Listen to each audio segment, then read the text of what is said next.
Viewers, I hope कि आप सब ठीक होंगे। मैं बना रही हूँ चिकन शोरबा, ग्रेवी वाला चिकन का सालन जो कि बहुत ही मज़ेदार होता है। और मैं आपको बताऊंगी कि किस वजह से शोरबे में प्याज तैरता है और उसको ख़त्म करने का क्या तरीका है। और ये चिकन शोरबा बनाने की ओरिजिनल रेसिपी है जिसमें प्याज को ग्राइंड किए बगैर उसको इस तरह से बुनाई की जाती है कि वो शोरबे में बिल्कुल मिक्स हो जाता है और नजर नहीं आता। ग्रेवी भी बहुत थिक बनती है। चलते हैं रेसिपी की तरफ।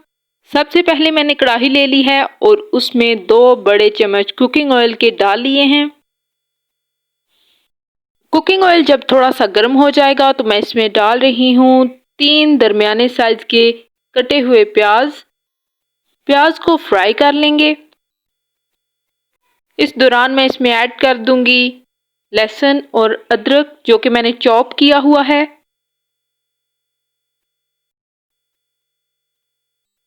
इन तमाम चीज़ों को इसमें डालने के बाद अच्छे से फ्राई कर लेंगे जब तक कि इसका कलर लाइट ब्राउन हो जाए। अब प्याज और लहसुन का कलर लाइट ब्राउन हो चुका है। अब मैं इसमें डाल रही हूँ 2 दरमियाने साइज के टमाटर। टमाटर डालने के बाद इसको अच्छे से भून लेंगे। साथ साथ थोड़ा थोड़ा पानी ऐड करेंगे और जब वो पानी खुश्क हो जाएगा तो फिर मज़ीद पानी इसमें ऐड करके इसको इसी तरह से 2-3 बार बुनाई करेंगे। अब मैं इसमें ऐड कर रही हूँ मसाले। 1 चम्मच नमक, 1 चम्मच रेड पेपर, 1 चाय का चम्मच चिली फ्लेक्स और 1 आधा चाय का चम्मच हल्दी। ये तमाम मसाले मैं इसमें ऐड करके अच्छे से इनको भून लूँगी ताकि इनका कच्चापन दूर हो जाए। साथ साथ इसमें थोड़ा थोड़ा पानी ऐड करेंगे। अभी देखिए प्याज कितना इसमें मिक्स हो चुका है और प्याज की जो पहले शक्ल थी वो बिल्कुल तब्दील हो चुकी है और प्याज अच्छे से मिक्स हो रहा है। इसी तरह से आपने इसकी बुनाई करते जाना है।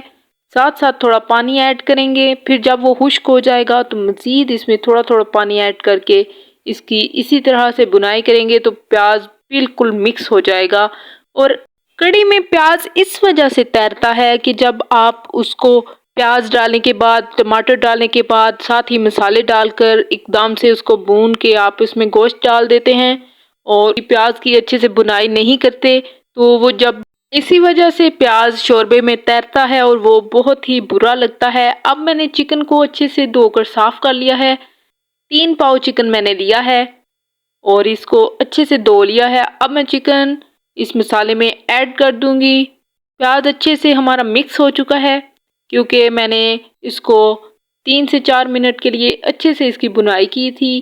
तो ये बहुत ही ज़बरदस्त हमारा मसाला रेडी हो गया है। आप चिकन को आपने तब तक फ्राई करना होता है जब तक इसका कलर चेंज हो जाए, इसकी स्मेल ख़त्म हो जाए।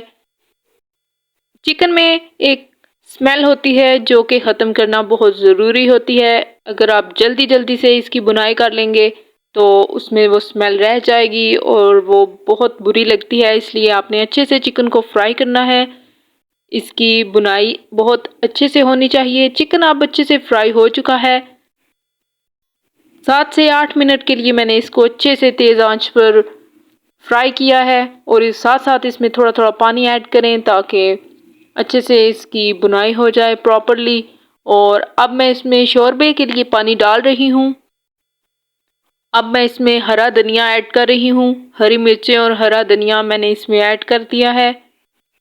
अब मैं इसको कवर कर दूंगी और 3 से 4 उबाल आने के बाद मैं इसको डिश आउट कर लूँगी। 2 से 4 उबाल आने के बाद अब मैं इसको देखिए मैंने इसको ओपन किया है।